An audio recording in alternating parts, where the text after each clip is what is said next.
ஆச்சி மசாலா. எந்த சமையலும் ருசி தேடும் ரகசியம் 20 ரூபாய். வீடுதோறும் அரசு சேவைகள் மருத்துவம் தொடர்ந்திட ஸ்டாலின் தொடரட்டும், தமிழ்நாடு வெல்லட்டும். சூப்பர் சரவணா ஸ்டோர்ஸ்ல சம்மருக்கு ஆடைகள் வாங்கும் போது outdoor games free. Super Saravana stores summer கோடையை கொண்டாடலாம். முடிவு பெறாத ஒரு போராட்டம், அது போராட்டமே அல்ல. நான் போராடுவேன், என் பிள்ளை போராடுவேன், அப்போ என் பேரன் போராடுவேன்னா அது போராட்டமே இல்லை. வேட்புமனு தாக்கல் பண்ணுறப்ப கூட அங்கே ஒரு காவல்துறை அதிகாரி ஐயா துண்டை அவுத்துருங்க அப்படின்னாரு. நான் சொன்னேன், இது 2 கோடி மக்களின் அடையாளம் அந்த துண்டு. மன அழுத்தம் இருக்குது. அந்த மன அழுத்தத்தை போக்கணுங்கிறதுக்காக இங்கே பார்த்தீங்கன்னா நிறைய பேர்ட்ஸு, அப்புறம் அந்த ஆடு மாடுகள்லாம் இருக்குது. சாப்பாடை பொறுத்த வரைக்கும் பார்த்தீங்கன்னா அது அணையாத அடுப்பு. நைட்டு ஒரு 12 மணிக்கு திடீர்னு ஒரு 50-60 பேர் வந்துட்டாங்கன்னா உடனே சமையல் தர பண்ணிடுவாங்க.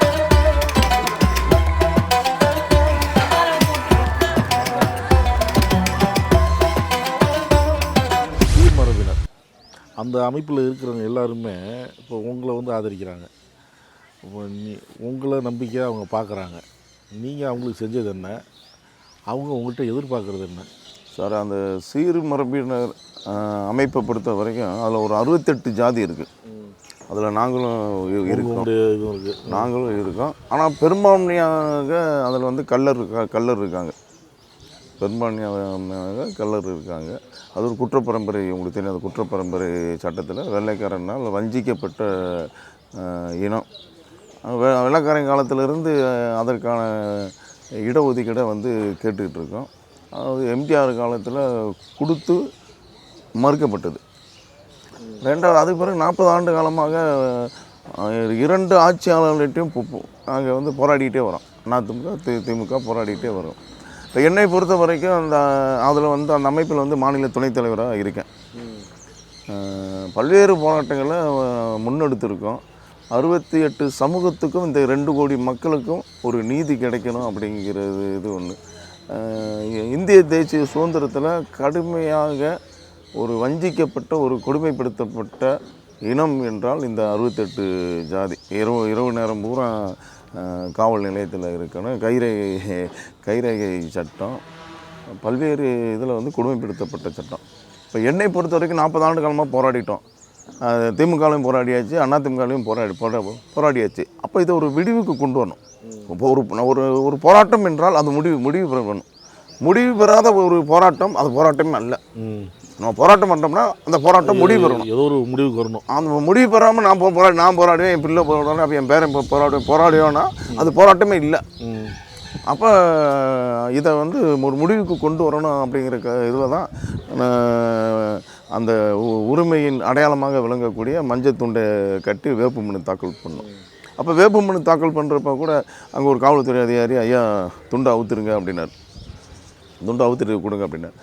நான் சொன்னேன், இது 2 கோடி மக்களின் அடையாளம் அந்த துண்டு. அதை ஆளும் தரப்புக்கு ஆள போகிற தரப்புகளுக்கு மத்திய அரசுக்கெல்லாம் உணர்த்தணும் அப்படிங்கிற அடிப்படையில் நாங்கள் இது பண்ணுறோம். நான் அவுக்க முடியாது அப்படின்னு சொல்லி நம்ம நாமினேஷன் பண்ணோம். நிச்சயமாக டிஎம்டி மக்களினுடைய உரிமையை சட்டமன்றத்தில் மிக வலுவாக எடுத்து சென்று அந்த மக்களுக்கான உரிமையை நிச்சயமாக பெற்றுக் கொடுப்பேன். அந்த வாக்குறுதியை அவங்களுக்கு கொடுத்துருக்கீங்க. அவங்களும் உங்களை நம்புகிறாங்க. அதில் ஆமாம், அவங்களும் நம்புகிறாங்க. அந்த அமைப்பில் தான் நம்மளும் இருக்கோம். இங்கே இந்த பகுதியில் தென் மாவட்டங்களில் ஒரு பிரதான கோரிக்கை என்பது டிஎன்டி கோரிக்கை. அதுவும் நீண்ட நெடுங்காலமாக மிக வலுவான போராட்டம்லாம் நடத்திட்டோம். காலையில் பார்க்கும்போது இல்லத்தில் வரும்போது வரவங்கெல்லாம் சாப்பிட்றதுக்கான பணிகள்லாம் நடந்துகிட்ருக்கு. அது அப்போலேருந்து நடக்குதா எப்படி? ஆமாம் சார், அது எங்கள் வீட்டில் எப்போயுமே சாப்பாடு இருக்கும். எப்போயுமே எங்கள் வீட்டிலேருந்து சாப்பாடு இருக்குது. எங்கள் வீட்டுக்கு வரக்கூடிய யாராக இருந்தாலும் சாப்பிட்டு தான் போகணும். அது எங்கள் அப்பா காலத்துலேருந்து இருக்குது, எங்கள் தாத்தா காலத்துலேருந்து இருக்குது. நான் கொஞ்சம் அதிகமாக பண்ணிக்கிட்டேன். ஏன்னா ஒரு நாளைக்கு ஒரு 100 பேர் 150 பேர் பல்வேறு விஷயங்களுக்கு சந்திக்க வருவாங்க. பல்வேறு விஷயம் அன்றாட சம்மந்தமாக இருக்கலாம், பொது சேவை சம்மந்தமாக. பொது சேவை சம்மந்தப்பட்டவங்க இருக்கலாம், ஒரு ஃப்ரெண்டாக இருக்கலாம், நண்பராக இருக்கலாம், ஏதாவது கோயிலுக்கு போகலாம் அப்படின்ட்டு வருவாங்க, ஏதாவது உதவின்ட்டு வருவாங்க, பார்த்து ஒரு கல்யாணம் திருமணத்துக்கு பத்திரிக்கை வச்சு அழைக்க வருவாங்க, நோய்வாய்ப்பட்டிருக்கவங்க எனக்கு கல்வி உதவி கொடுங்க, ஒரு பள்ளிக்கூடத்துக்கு ஒரு ஃபீஸ் கட்டுங்க செய்யுங்க அப்படின்னு சொல்லி வருவாங்க. ஒரு சிலர் என் மகனுக்கு கொஞ்சம் அறிவுரை கொடுங்கன்னு கூப்பிட்டு வருவாங்க. அப்போ அவங்கள சாப்பிட வச்சு திருப்திப்படுத்தி அனுப்புறது. ரெண்டாவது, வரக்கூடிய எல்லாருமே ஒரு மன அழுத்தம் இருக்கும். மன அழுத்தம் இருக்கும். அந்த மன அழுத்தத்தை போக்கணுங்கிறதுக்காக இங்கே பார்த்தீங்கன்னா நிறையா பேர்ட்ஸு, பறவைகள், அப்புறம் அந்த ஆடு மாடுகள்லாம் இருக்குது. அந்த மீன் தொட்டி இதெல்லாம் அவங்க பொறுமையாக பார்த்து எல்லாம் போய் இப்போ சுற்றி பார்த்துட்டு வாங்க அப்படின்ட்டு தான் அவங்கள்ட்ட உட்காந்தே பேசுவேன் நான். சாப்பாடை பொறுத்த வரைக்கும் பார்த்தீங்கன்னா அது அணையாத அடுப்பு. ஒரு 6-7 மாஸ்டர் இருக்காங்க.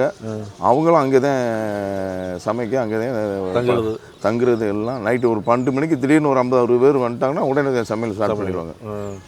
காலையில் அதிகாலை ஒருத்தவங்க 4 மணிக்கு ஒரு டீம் வந்துருச்சுன்னா சமைக்கணுமா உடனே. நல்ல அருமையான மாஸ்டர் இந்த பாண்டின்னு சொல்லி அருமையான மாஸ்டர். எதுக்குமே சளைக்க மாட்டார். 100 பேருக்கு பண்ணியான்னு சொல்லிடுவான்.